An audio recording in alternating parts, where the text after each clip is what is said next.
혼인을 하고 두근거리는 첫날 밤, 주인공은 크게 실망하게 됩니다. 아내가 각방을 쓰자고 했기 때문인데요. 하루도 아닌, 이틀도 아닌, 뜨헉! 10년 동안 각방을 쓰자고? 이게 어떻게 된 일이죠? 오늘 이야기 함께 보시죠. 옛날 상주 어느 마을에 김생이라는 이가 살았다. 그의 부모는 그가 어렸을 적 세상을 떠났는데 홀로 남은 그는 어렸을 적부터 머슴 일을 했다. 20살이 된 김생은 장가를 가고 싶었다. 그러나 그는 여전히 너무나 가난했다. 혼인을 위한 최소한의 돈을 모으기 위해 그는 머슴 일을 하며 받는 품삯을 한 푼, 두 푼 알뜰히 모았다. 그렇게 10년이라는 세월이 흘렀고 어느덧 김생은 30살 노총각이 되었다. 그리고 마침내 그는 부엌, 윗방, 아랫방이 있는 3칸짜리 작은 초가집을 마련하게 되었고 그토록 바라던 대로 장가를 들게 되었다. 첫날 밤을 지내던 날 김생은 너무나 기뻤다. 더 늦기 전에 장가를 가게 된 것이 다행이라 생각했다. 그동안 혼자 얼마나 외로웠던가. 이제는 내게도 가족이 생겼구나. 그동안 악착같이 세경을 모은 보람이 있었다. 그는 혼인 첫날 밤도 그 다음날 밤도 그리고 그 다음날 밤도 아내와 꼭 붙어 잠이 들었다. 그런데 나흘째가 되던 날 밤 아내가 말했다. 서방님, 오늘부터는 윗방 문을 막았으면 합니다. 윗방 문을 막자고? 그게 무슨 소리요?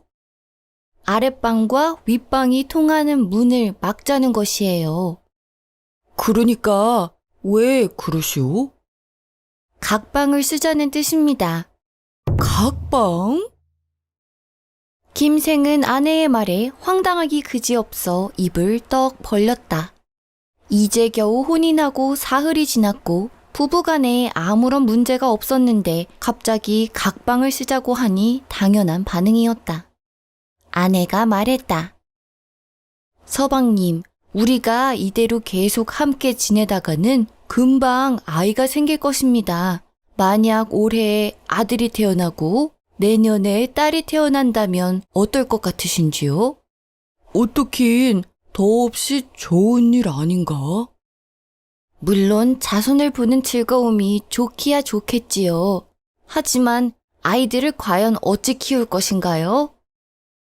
어찌 키우다니?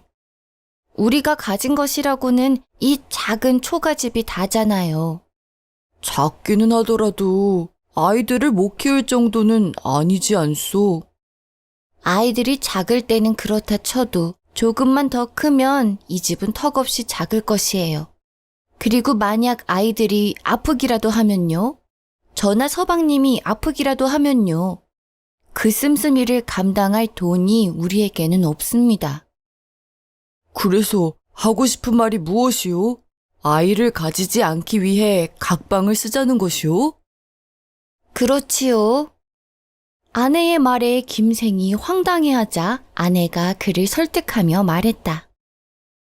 영영 각방을 쓰고 자녀를 낳지 말자는 뜻이 아닙니다. 아이들이 생겨도 궁핍하지 않을 정도로 재산을 모은 후에 낳자는 것이어요. 각방을 쓰며 서방님은 윗방에서 집신을 짓고 저는 아랫방에서 주머니를 지어 팔면 어떻겠어요? 끼니는 죽 한 그릇으로 배를 채우는 것으로 하고요. 딱 10년 동안만 그렇게 살며 살림을 모아보아요. 네? 김생은 아내의 말에 처음에는 너무나 실망했다. 사랑하는 아내와 매일 밤 함께 지내도 아쉬운 마당에 10년이나 각방을 쓰자니 기가 막혔다.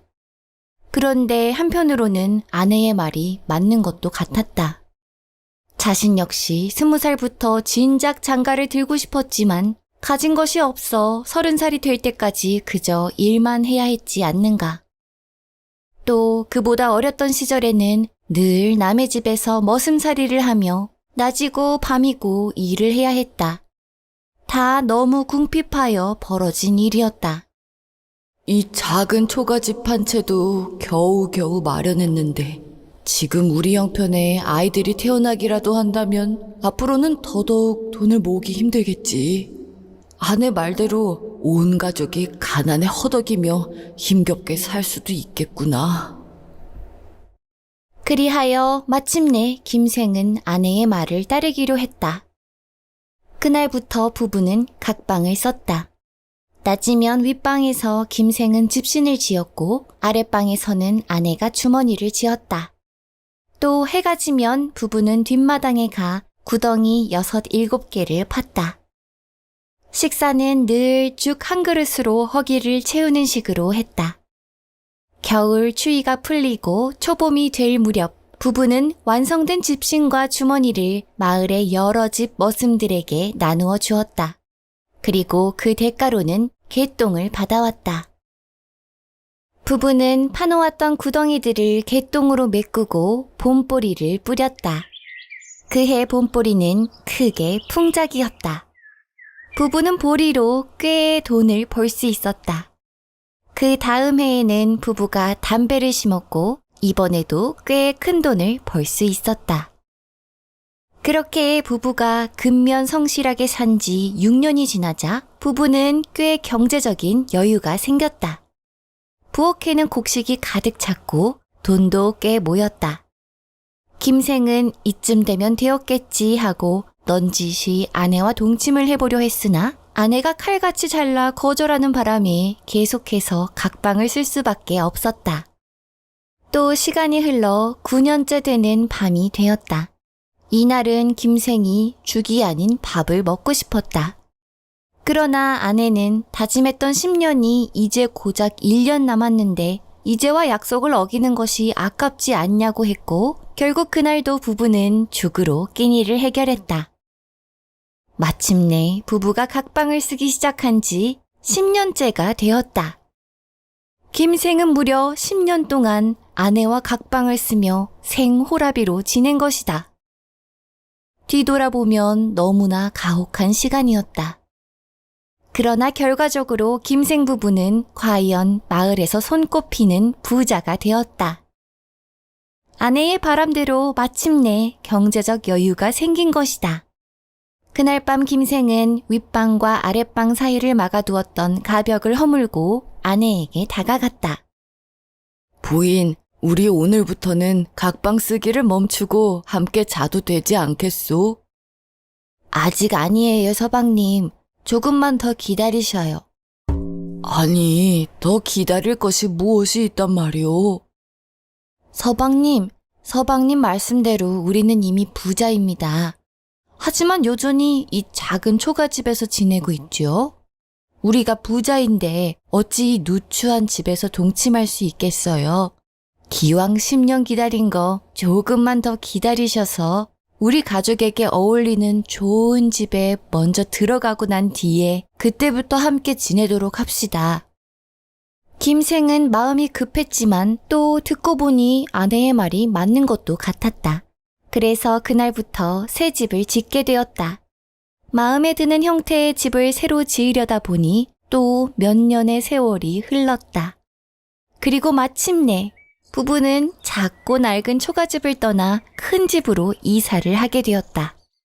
김생이 그토록 바라던 대로 드디어 부부의 각방 쓰기가 끝이 났다. 그런데 문제가 있었다.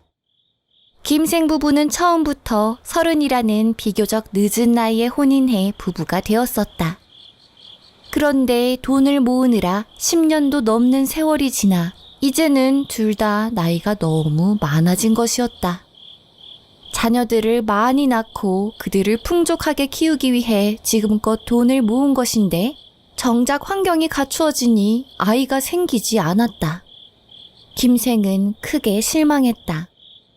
그러자 실망한 김생에게 아내가 말했다. 서방님, 꼭 직접 낳아야만 우리 자식입니까? 정을 붙여 정성을 다해 키운다면 키우는 정이 낳은 정과 다를 바 없이 깊을 것입니다. 뜻이 안 맞는 자기 소생보다야 뜻이 맞는 양자가 낫지 않겠어요? 이제 우리 살림이 여유가 있으니 서방님의 친척들을 두루 알아보면 그 중에 우리 집으로 들어오겠다는 아이가 있을 것입니다. 그리하여 김생은 자신의 먼 친척들을 두루 살펴보았고 마침내 같은 성의 아들을 양자로 삼게 되었으니 그는 곧 상주 김씨라고도 불리는 상산 김씨이다. 김생은 비록 자신의 자녀를 낳아 기르지는 못하게 되었으나 온 정성을 다해 양자를 키웠고 이후 상산 김씨 가문은 크게 번창하여 벼슬이 대를 이었다고 한다. 오늘 이야기가 난 좀 신기하기도 했어. 결혼하기 어려웠던 건 예나 지금이나 똑같았던 것 같아서 말이야. 물론 최근에 혼인율이나 출산율이 좀 극단적으로 떨어지고 있긴 하지만 어쨌든 사람 사는 형편은 옛날이나 지금이나 다 똑같구나 싶더라고. 여러분은 어떻게 느꼈나요? 맞아요. 목표를 위해 참고 또 참기로 결정했던 김생 이야기가 남 이야기 같지 않아서 나도 마음이 좀 짠하고 뭉클했네.